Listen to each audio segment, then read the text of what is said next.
साथ मैं हूं रचना बंसल। ऐसा कोई सगा नहीं जिसे जिनपिंग ने ठगा नहीं। चीन पहले अपना बनाता है, भाई भाई के नारे लगवाता है, कर्ज देता है, सड़क बनवाता है और फिर कब्जा कर लेता है। चीन 21वीं सदी का विस्तारवादी है, लेकिन जब यही बात सरहद के करीब जाकर प्रधानमंत्री नरेंद्र मोदी ने बोल दी तो चीन बिलबिला गया। लेकिन अब सिर्फ नरेंद्र मोदी ही नहीं बल्कि पूरी दुनिया कह रही है विस्तारवादी गिन ले पाप, क्योंकि अब ड्रैगन की नहीं हिमाकत कोई नहीं होगी माफ।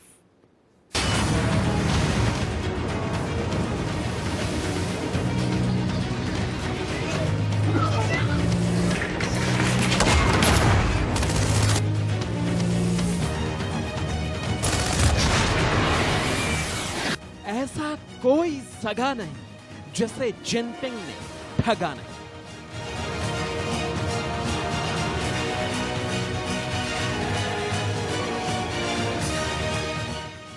विस्तारवादी गिन ले पाप, कोई हिमाकत नहीं होगी माफ।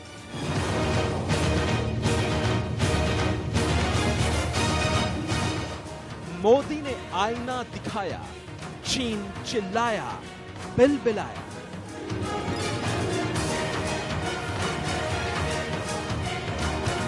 जिनपिंग इमरान की जोड़ी, एक अंधा एक कोड़ी।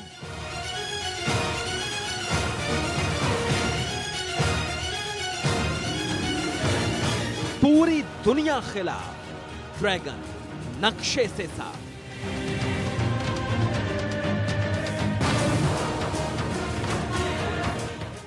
प्रधानमंत्री मोदी के बयान से विस्तारवादी चीन को बड़ी तीखी मिर्ची लगी है। हालांकि प्रधानमंत्री मोदी ने लेह में चीन का नाम तक नहीं लिया था, लेकिन चोर की दाढ़ी में तो तिनका होता ही है। इसलिए चोर चीन तुरंत तिल मिला गया और कहने लगा कि हमने 12 पड़ोसी देशों के साथ सीमा विवाद सुलझा लिया है।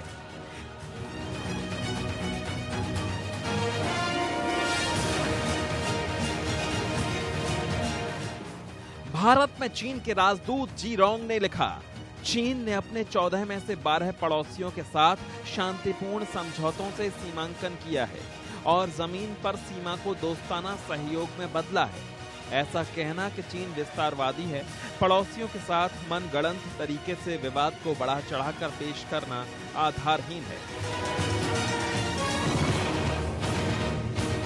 भारत में चीन के राजदूत जी रोंग ने कहा कि चीन विस्तारवादी नहीं है और चीन को विस्तारवादी कहना आधारहीन है। लेकिन जी रोंग उन सबूतों का क्या करेंगे जो साफ साफ कहते हैं कि चीन की आर्थिक नीति से लेकर राजनीति तक का आधार सिर्फ और सिर्फ विस्तार है। चीन को दुनिया सबसे बड़ा जमीनखोर यूं ही नहीं कहती।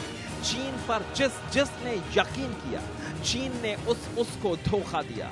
इसलिए आज दुनिया का हर देश चीन के खिलाफ खड़ा है। पूरे एशिया पर राज करने की मंशा लेकर छोटे छोटे देशों को हड़पता जा रहा चीन दुनिया में भारत के बढ़ते कद से परेशान है। चीन के दर्द की बड़ी वजह यह है कि भारत को दबाने की लाख कोशिशों के बाद भी दुनिया हिंदुस्तान की तरफ देख रही है और चीन दुनिया में अलग थलग पड़ता ही जा रहा है। तभी तो एक अमेरिकी सीनेटर ने प्रधानमंत्री मोदी को चिट्ठी लिखकर कहा है,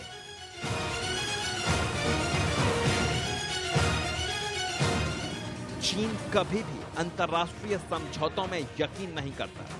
चीन को लगता है कि वो तभी पावरफुल हो सकता है जब अमेरिका और भारत कमजोर होंगे। चीन को लगता है कि उसके मजबूत होने के लिए अमेरिका, भारत और आजादी को पसंद करने वाले दूसरे देशों का कमजोर होना जरूरी है। ये लोग हांगकांग की आजादी और स्वायत्तता पर हमला करते रहे हैं। चीन ताइवान और भारत को धमकी दे रहा है। अगर चीन ऐसा ही करता रहा तो चीन के पड़ोसियों के पास इसके अलावा कोई विकल्प नहीं रह जाएगा कि वो इस देश को एक गंभीर खतरा माने जो शांतिप्रिय लोकतांत्रिक देशों के खिलाफ ताकत का इस्तेमाल करता है। अमेरिका भारत के साथ खड़ा है जब आप कम्युनिस्ट चीन के खिलाफ लड़ रहे हैं। प्रधानमंत्री मोदी ने चीन की दुखती रग दबा दी तो घबराए चीन ने एक ही दिन में 2 बार बयान जारी कर दिए। पहली बार दोनों देशों के बीच चल रही बातचीत की दुहाई दी और दूसरी बार विस्तारवादी होने का मोदी का तंज खुद ही अपने ऊपर ओढ़ लिया। लेकिन अब हम बताएंगे, चीन के विस्तारवादी रवैये से उसके पड़ोसी ही नहीं बल्कि दुनिया के बड़े बड़े देश भी तंग आ चुके हैं। Bureau report, India news. Modi ने आईना दिखाया तो चीन चिल्लाया, बिलबिलाया। सच ये है कि अब चीन दुनिया में पाकिस्तान की तरह ही अलग थलग पड़ चुका है। इसीलिए इस दुनिया का नया गठबंधन है जिनपिंग इमरान की जोड़ी, एक अंधा एक कोढ़ी। लेकिन चीन पाकिस्तान के अलावा पूरी दुनिया के कई देश खिलाफ हैं। इसीलिए समझो कि ड्रैगन नक्शे से साफ है।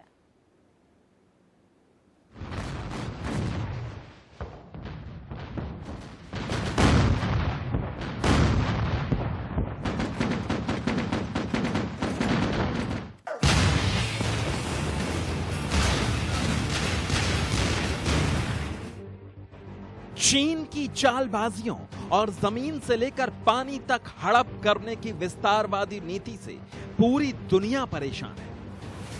लेकिन चीन ने अपने लंबे चौड़े बॉर्डर पर इतने विवाद पैदा कर लिए हैं कि अब चीन अकेला पड़ गया है और भारत के साथ महाशक्तियां खड़ी हैं। शुरुआत आसियान देशों से।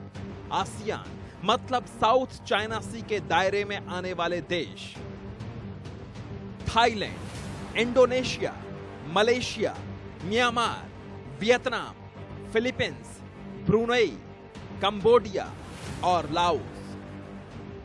अलग अलग देखें तो ये छोटे छोटे देश हैं, लेकिन जब ये छोटे छोटे देश एकजुट हो जाते हैं तो बहुत बड़ी ताकत बन जाते हैं। और अब साउथ चाइना सी में चीन की दादागिरी के खिलाफ ये सभी आसियान देश एकजुट हो गए हैं। वियतनाम की अध्यक्षता में हाल में ही दक्षिण पूर्व एशियाई देशों के संगठन की 36वीं शिखर वार्ता हुई थी। इस मुलाकात में सिर्फ और सिर्फ साउथ चाइना सी में चीन की गुंडागर्दी का मुद्दा छाया रहा। प्रधानमंत्री मोदी ने जिस चीन के विस्तारवाद की तरफ इशारा किया उसकी इतिहास में भी देखें और अगर हम वर्तमान में भी देखें तो चीन लगातार अपने जो नेबरिंग कंट्रीज हैं या फिर समंदर में वहां पर लगातार विस्तारवाद की नीति अपनाता रहा है। आपको मैप के जरिए समझाने की कोशिश करते हैं। सबसे पहले जो समुद्री इलाका है वहां पर देखते हैं जिसे साउथ चाइना सी कहते हैं, जो कि न केवल चीन के पॉइंट ऑफ व्यू और उसके जो पड़ोस के देश हैं, चाहे वो फिलीपींस हो, वियतनाम हो, कंबोडिया हो, ब्रुनेई हो, मलेशिया हो, उनके पॉइंट ऑफ व्यू बल्कि अमेरिका के पॉइंट ऑफ व्यू भी ये काफ़ी महत्वपूर्ण रीजन रहा है। जिस तरह से चीन लगातार आपको इस मैप में दिखाई देगा कि जैसे कि ये ताइवान देखिए, यहाँ पर हांगकांग में जो उसका मसला चल ही रहा है, फिलीपींस में भी लगातार नेवी और ताइवान की नेवी के साथ में चीन के साथ झड़प होती रहती है। वो इसलिए क्योंकि जो मैप ये बनाया गया है, जो नीली आपको डॉटेड लाइंस दिखाई दे रही हैं, ये क्लियरली जो इंटरनेशनल रेगुलेशन होते हैं सी के, उसके मुताबिक इन देशों के पास का वो समंदर का इलाका होता है। जैसे कि फिलीपींस का समुद्री इलाका, ये जो नीली लाइन है ये है।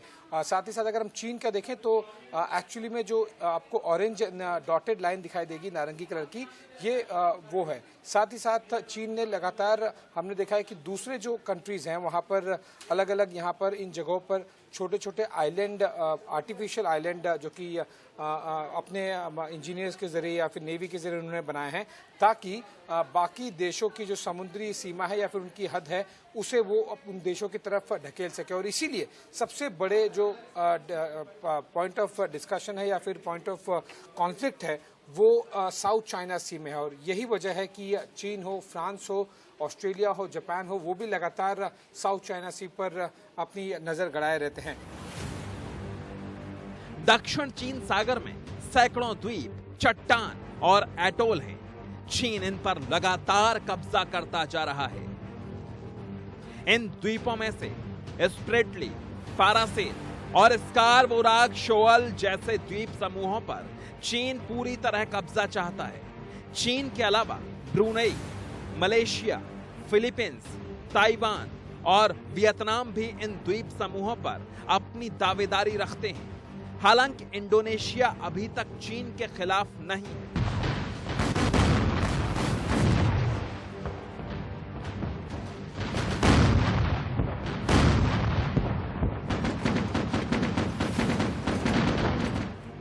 लेकिन चीन उसके नतूना द्वीप के तहत आने वाले एक्सक्लूसिव इकोनॉमिक जोन पर भी कब्जा जमाना चाहता है। इसलिए सभी आसियान देश चीन से परेशान हो चुके हैं। अब आसियान देशों ने साफ कर दिया है कि भले अब कुछ हो जाए, वो अब चीन की दादागिरी बर्दाश्त नहीं करेंगे।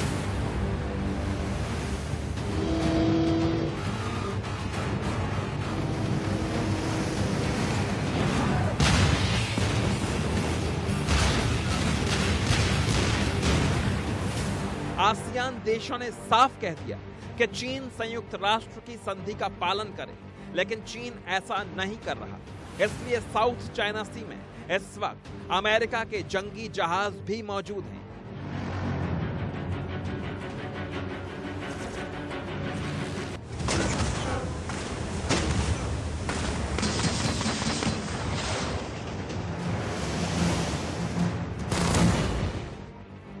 दो 2013 से ही चीन ने स्प्रेटली और पारासेल द्वीप समूहों पर कब्जा करने की हरकतें तेज कर दी थी।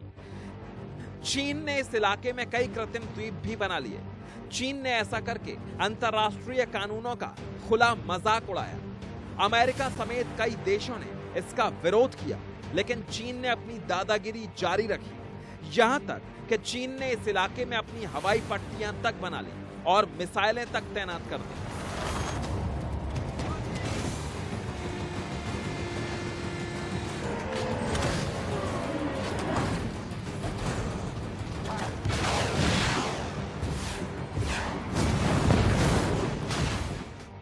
चीन की इन हरकतों के खिलाफ अमेरिका, ऑस्ट्रेलिया और जापान जैसे देशों ने फ्रीडम ऑफ नेविगेशन के तहत अपने वॉरशिप भेज दिए।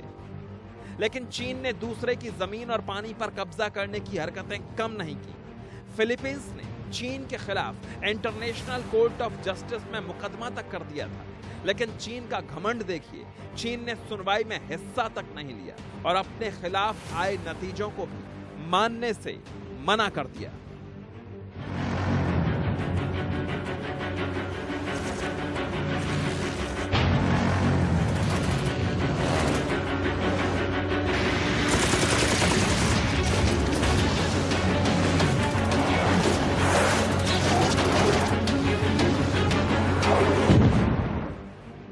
अब चीन गलवान और पेंगोंग झील के किनारे कब्जा करने की कोशिश कर रहा है, लेकिन दुनिया के सभी ताकतवर मुल्क इंडिया के साथ हैं। जापान ने एलएसी पर हरकतों के लिए चीन को जमकर फटकार लगाई है। जापान ने 2017 डोकलाम विवाद में भी भारत का साथ दिया था। पूर्वी चीन सागर में चीन और जापान के बीच सीमा विवाद है, इसलिए जापान चीन का दुश्मन नंबर 1 है, क्योंकि चीन जापान के हिस्से वाले समुद्र पर भी कब्जा करना चाहता है। चीन ने जापान के कई द्वीपों पर भी दावा ठोक रखा है और चीन कहता है कि प्रधानमंत्री मोदी ने उसे विस्तारवादी कहकर गलती की है। अरे चीन का तो पूरा नक्शा विस्तारवाद की देन है। अगर हम वास्तविक चीन देखें तो ये केवल इतना है। ये जो आपको वास्तविक चीन दिखाई दे रहा है ये केवल इतना है। लेकिन जैसे जैसे पिछले कुछ सालों में चीन लगातार अपने एरिया पसारते गया है। मंगोलिया का कई एरिया को उसने ले लिया है, तुर्कमेनिस्तान के कई एरिया को ले लिया है और ये जो एरिया ये हिमालय और तिब्बत का एरिया था, जो तिब्बतन्स हैं, दलाई लामा का भी यहाँ पर काफ़ी ज़्यादा संघर्ष चलता रहा है अभी तक, वो भी एरिया को उसने ले लिया है। और इसी के मद्देनज़र ये जो विस्तारवाद की नीति है ये चीन की, न केवल समंदर बल्कि आपको भूमि पर भी यह दिखाई देगी और ज़मीन में भी वो लगातार अपने आसपास के जो पड़ोसी देश हैं उनसे वो लेता रहा। अब हम अमेरिका तो खुलकर भारत के सपोर्ट में है। वो भारत से एक कदम आगे बढ़कर चीन का विरोध कर रहा है। व्हाइट हाउस ने लद्दाख में एलएसी पर तनाव के लिए सिर्फ और सिर्फ चीन को जिम्मेदार ठहराया है। राष्ट्रपति डोनाल्ड ट्रंप के ऑफिस से बयान जारी हुआ कि भारत चीन सीमा पर चीन का आक्रामक रुख दुनिया के बाकी हिस्सों में चीनी आक्रामकता के बड़े पैटर्न से मेल खाता है। ऐसी हरकतें असल में चीनी कम्युनिस्ट पार्टी यानी सीसीपी का असली रंग दिखाती हैं। भारत के 59 चीनी ऐप्स पर बैन लगाने का भी अमेरिका ने स्वागत और सपोर्ट किया है।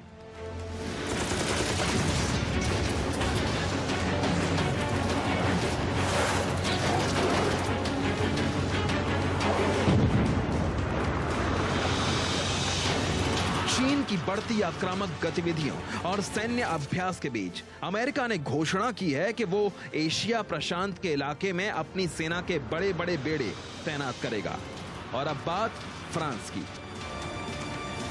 फ्रांस ने भारत का साथ देने का वादा किया है। फ्रेंच नेवी जल्दी हिंद महासागर में भारत के साथ मिलकर युद्धाभ्यास करेगी। भारतीय और फ्रेंच नौसेना मिलकर चीन का प्रभाव रोकने के लिए पेट्रोलिंग करेंगे। और अब बारी ब्रिटेन की। हांगकांग में चीन ने जो दमन चक्र चलाया है और ब्रिटेन के साथ 50 साल तक हांगकांग को आजाद रखने के करार को जिस बेरहमी से तोड़ा है, उसके बाद ब्रिटेन चीन में तकरार चल रही है। ब्रिटेन के प्रधानमंत्री बोरिस जॉनसन ने हांगकांग के लोगों को चीन का टॉर्चर सहने की बजाय ब्रिटेन में बस जाने तक का ऑफर दे दिया। अगर युद्ध हुआ तो यह तय है कि ब्रिटेन का पूरा सहयोग हिंदुस्तान को मिलेगा। लेकिन चीन ने जिस दमदार मुल्क को अपना नया दुश्मन बनाया है वो है ऑस्ट्रेलिया। पहले कोरोना अटैक और फिर साउथ चाइना सी में गुंडागर्दी के बाद से ऑस्ट्रेलिया तो चीन से इस कदर नाराज बैठा है कि ऑस्ट्रेलिया ने भारत के साथ आपसी नेवल बेस इस्तेमाल करने का करार तक कर लिया है। बीते कुछ महीनों में भारत और ऑस्ट्रेलिया के रक्षा रिश्ते जबरदस्त मजबूत हुए हैं और ये सिर्फ और सिर्फ चीन के विस्तारवादी रवैये की वजह से ही हुआ है। और चीन कहता है कि वो विस्तारवादी नहीं है। ये भारत का नक्शा है और 2-3 अहम मुद्दे हैं जहां पर भारत और चीन और पाकिस्तान के बीच सीमा विवाद चल रही है, लेकिन उन सभी जगहों पर लगभग चीन ने अपना कब्जा जमाया हुआ है। और भारत के साथ में भी इसी तरह से ये चीन है जो आपको गुलाबी कलर में दिखाई दे रहा है और नीले कलर में भारत है, और जो हरे डॉटेड में है वो अभी फिलहाल पाकिस्तान ऑक्यूपाइड कश्मीर है। तो जो सबसे महत्वपूर्ण एरिया है भारत और चीन के बीच में वो है अक्साई चीन, और अक्साई चीन पर पूरी तरह से चीन ने कब्जा जमाया हुआ है। ये पाकिस्तान ऑक्यूपाइड कश्मीर है जो भारत का हिस्सा है, लेकिन इसका भी बड़े हिस्से पर चीन ने पाकिस्तान से सीपेक प्रोजेक्ट के अंतर्गत ये हिस्सा ले लिया है। दूसरा, अगर हम छोटे छोटे इलाकों की बात करें जो कि उस लोकेशन के point of view, military point of view बहुत इंपॉर्टेंट है, देमचोक है, और साथ ही साथ यहाँ पर अलग अलग एरियाज हैं, जैसे कि अरुणाचल प्रदेश में भी हमने देखा है कि चीन ने काफ़ी जगहों पर अपनी विस्तारवाद की नीति अपनाई है। और अरुणाचल प्रदेश को लेकर लगातार चाहे वो वीज़ा हो या फिर कुछ और विवाद, जब भी कोई भारत का मंत्री वहाँ पर जाता है तो चीन को तकलीफ होने लगती है और वो लगातार स्टेटमेंट्स इशू करता है। अब इसी मैप को हम थोड़ा सा जूम करके दिखाते हैं जो सबसे महत्वपूर्ण एरियाज में से एक है जहाँ पर सबसे ज़्यादा भारत और चीन के बीच में विवाद चलता रहा है। ये आपको जो पूरी लाल रंग से ये सीमा दिखाई दे रही है, ये भारत की सीमा है, लेकिन इसमें से कई हिस्सा जैसे कि अक्साई चीन, जहाँ पर ये आपको लाइन ऑफ एक्चुअल कंट्रोल दिखाई दे रहा है, ये इसके इस तरफ अक्साई चीन में चीन ने कब्जा जमा के रखा है। दूसरा, हम देखें यहाँ पर सियाचिन ग्लेशियर है, और स्पेसिफिकली अगर हम शांगसाम वैली की बात करें, ये भी पाकिस्तान ऑक्यूपाइड कश्मीर में है, और गिलगित बल्टिस्तान के इस पाकिस्तान ऑक्यूपाइड कश्मीर के रीजन में भी चाइना ने पाकिस्तान के जरिए काफ़ी कुछ हिस्सा हड़प लिया है। वो इसलिए ताकि वो अपना सीपेक और जो BRI प्रोजेक्ट है, border and road infrastructure, one belt one road वाला, उसमें वो कब्जा कर सके। तो इसी तरह अगर हम देखें तो न केवल ज़मीन पर बल्कि समंदर में भी चीन ने लगातार विस्तारवाद की नीति अपनाई है, और इसीलिए केवल गैल्वन वैली या फिर पैंगोंग सो लेक या फिर जो गोगरा वैली है जहां पर भारत और चीन के बीच में फिलहाल झड़प चल रही है, केवल प्रधानमंत्री ने उस बात को लेकर नहीं कहा है, बल्कि पूरी अगर हम रिसेंट हिस्ट्री देखें और जिस तरह से चीन अपना विस्तारवाद की नीति अपनाते रहा है, चाहे वो ज़मीन हो या फिर पानी, उसको लेकर टारगेट किया है। इनमें से हर सबूत बताता है कि चीन विस्तारवादी है। चीन 21वीं सदी में 20वीं सदी वाला साम्राज्यवाद चाहता है, लेकिन चीन भूल गया कि अब दुनिया बहुत बदल गई है। यहां ड्रैगन की दाल अब नहीं गलने वाली। Bureau report, India news. चीन की चालबाजियों का कोई अंत तो नहीं है, लेकिन लेह पहुंचे प्रधानमंत्री ने जब चीन के खिलाफ हुंकार भरी, तभी से चीन बिलबिलाया हुआ है, डरा हुआ है। और अब नतीजा ये कि पेट्रोलिंग पॉइंट 14-15 से पीछे हट चुकी है चीनी सेना और 17 से हटना शुरू हो गई है। एक छोटे से ब्रेक का वक्त है।